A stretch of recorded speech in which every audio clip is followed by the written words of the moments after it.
Welcome, everybody. I find myself back here on the console.info/marks website, doing more research. A very powerful tool that I encourage any player to take a look at. You can see how well tanks are doing and which ones are fun to mark, which ones are played, which ones aren't.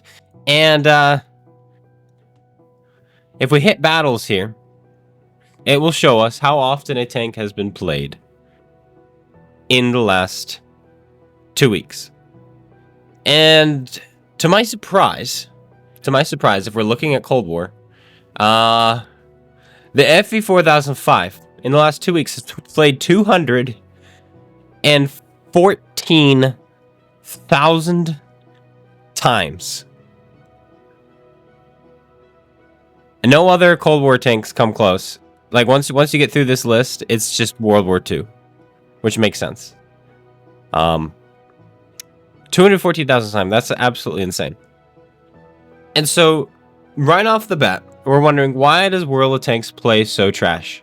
Why does the gameplay feel like trash these days? Well, first of all, Cold War. Cold War is probably the #1 factor. Cold War does not teach you how to play. It does not teach you mechanics. It does not teach you strategies. You just YOLO around to bada bing, bada boom. That's how you play the game, and then you bring that to World War II, and it's trash. Okay, so 4005, most played tank in the game right now, 214,000 games in a single 2 weeks. And if we go to Watt Stars here, and let's go to tier 10, because I'm curious. Yeah, we have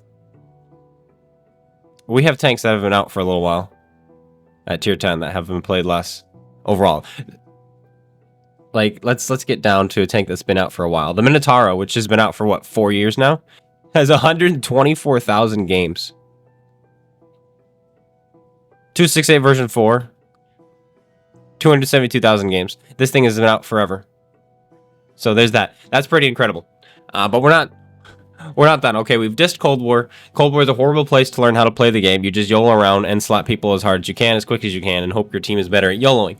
Now let's go to World War II. So we've solved why players coming from Cold War into World War II have no idea what they're doing.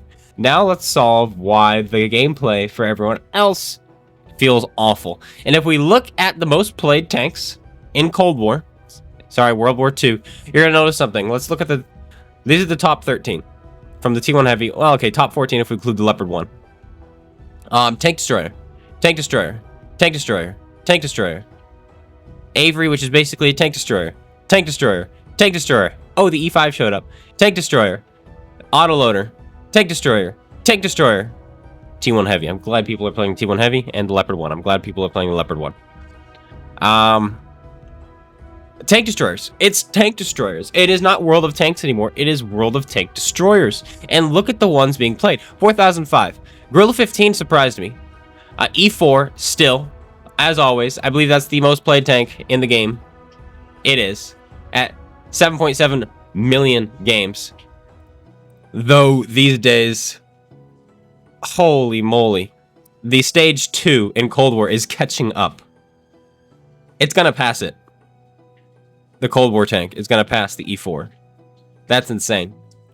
Then you have the Waffly 100. Then you have the Avery at 45,000 games in the last 2 weeks. The Panzerjäger, which was free and is an awesome tank, is very strong, very powerful. 43,000 games. I wonder where the SFAC is, because it would be up here. I guarantee it would be up here right now if this was updated enough to have that tank, but it doesn't have that tank yet. The Tehran is 41,000 games. I mean, we complain about the Tehran being everywhere, but the grill is also everywhere. So you're telling me in the last 2 weeks, we've had over 100,000 games with grills and Tehrans. That's a terrifying combo. Then you have the E5. This one just makes sense. It's the best heavy tank right now. I wouldn't say it's toxic at all. It's just the best. And it has weak spots. It is killable, which is nice. So this one is, I'm okay on this list. Then the Death Star. If you combine the Death Star with the 4005, you have over 90,000 games. T-32A was free. So a lot of players who got that for free, and the Panzerjäger for free can't figure out the Panzerjäger, so they're playing the T-32A. SU-130 PM. Not sure why this one is played so much more than the Scorpion G. I think the Scorpion G is just better. But I guess the SU was free at one point as well. The Waffle Panzer 4, because if you're going to play your Waffle 100 and your Grill 15, which both have over 100,000 games combined, then you got to play your Waffle Panzer 4. And then the T1 Heavy. This one makes sense because everybody was going for the Pollack. Alright, so this is just because a new tank was introduced. So if we exclude the T1 Heavy and we go down one more beyond the Leopard, then we see it's the G-Sor. Another free tank destroyer. And so why is World of Tanks, why does the playstyle feel like trash these days? Like when you're playing, especially when you're playing tier 10, because it looks like most people are playing tier 10. Then you have some 8s here and there, but it's tier 10. Tier 10 and tier 8. Where are the 9s, by the way? The Waffle 4, simply for grinding, is the only 9. Until you get to Arty. And then you can keep going down. You have the Tiger 1, that makes sense. E75. All the way down here, you finally reach a tier 9. The E75. Look how far you have to go. So this is why tier 9 right now is really bad to play as well. Not enough 8s to fill your queue. Not enough, well there are, but they're getting pulled into tier 10. Not enough tier 9s to make you top tier.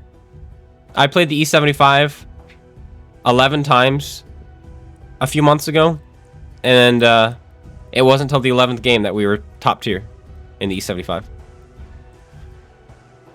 So that's tier 9 matchmaking. And then when you're in tier 10 games, whether you're in a tier 8, tier 9, or tier 10, it's Averys, tank destroyers, Terrans. I mean, let it speak for itself. The game isn't focused around armor. The game isn't focused around mobility. The game isn't focused around tactics. The thing about a tank destroyer is you do not need to learn tactics. You sit, a tank destroyer with a big gun and camouflage, you sit still, fire your gun, and move because you're spotted. That's it. That's how you play the Grill. That's how you play the Tron. Then you have tanks with big guns. You just go around the corner and trade. That's the 4005. That's the E4, which can block some shells too. That's the Waffle, which can clip somebody out.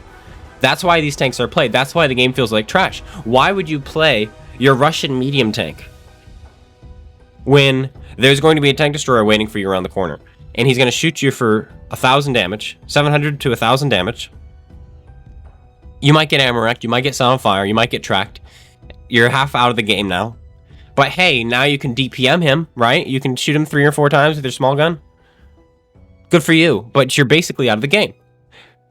Same with heavies. Why would you play your FV215B heavy tank when you have 400 alpha and armor that's defeated by tank destroyers so easily with standard rounds through the upper plate? And so this is my observation as I've been making all these top 7 lists. And the reason I've been making top 7 lists, guys, for instance, I've been making the most played tanks, the best tanks, the worst tanks, the rarest tanks. The reason I'm making these lists is to get people looking at other tanks and I'm trying to create more variety in the game. I know we do have influence in this game, not huge amount of influence.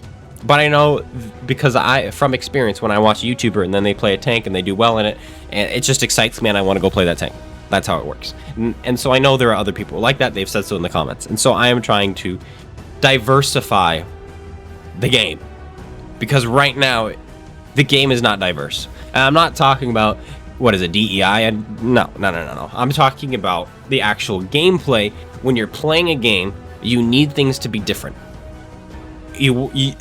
Not every game is going to be different, but you want to have games that feel different. That keeps you engaged, that keeps you excited, that keeps you wanting to come back and play again and see what happens.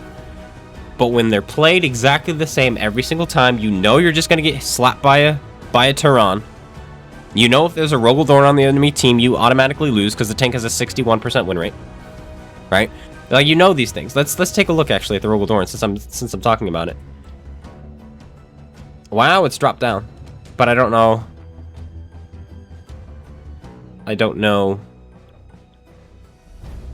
What lifespan this is. Still 53.79%. It used to be 61, so I think it has actually dropped. I think people are figuring out more so how to kill it. But still, it's a tough one. Tough one to take down, but I resend my statement. I take it back, I mean. It doesn't have a 61% win rate anymore.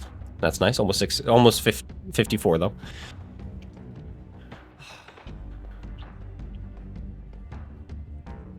Poor tier 9. Poor tier 9. Tier 9 I feel the worst for. The tier 9, by the way, is the most interesting tier. It's the best. Tier 9 is so much fun. Think about the tank destroyers at tier 9, how unique and diverse they are. I mean, let's just look at them real quick. You have the Waffle Panzer IV, which is unique and different. The T-30, which is like a heavy tank, but it's got a big gun. It's awesome. The Conway, which is really cool. The Yag Tiger, the Tortoise, the T-95, the Object 704, the Bar, the Foch. Look at these tank destroyers. Contra Caro, I don't, probably said that wrong. The tank destroyers at tier 9 are so cool. Each one is so different from the last.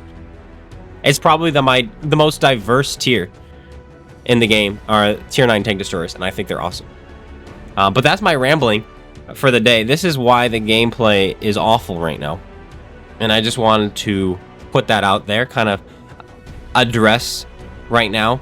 You've got Cold War players coming in who don't know what they're doing. New players coming in who don't know what they're doing because the game doesn't teach you. It tells you to go play Cold War. And in Cold War, you're getting slapped by the 4005 every single game because it goes around at 60 kilometers an hour and has insane amount of alpha and penetration. It's been played 207,000 times in the last 2 weeks. So it's not a good place to learn, because if you want to learn, why would you go up against a 4005? A mode that is hardly played. And think about that. A mode that has less than half the player base that World War II has, and yet the top tank played quadruples World War II. Which means, proportionally, that tank has probably played 8 or 9 times more than any other tank in the game. Absolutely unbelievable. And so that's where new players are going to learn. Then they want to come over and try World War II. But the problem with World War II is everybody's playing tier 8 through tier 10. Tier 8 and tier 10. Nobody's playing tier 9. And it's like, well, I got to grind all the way up. And then you're like, oh, no, you don't. You can just win yourself some tier 10s for free. Or you can buy some. You can buy the Turan. You can buy the Ruthless.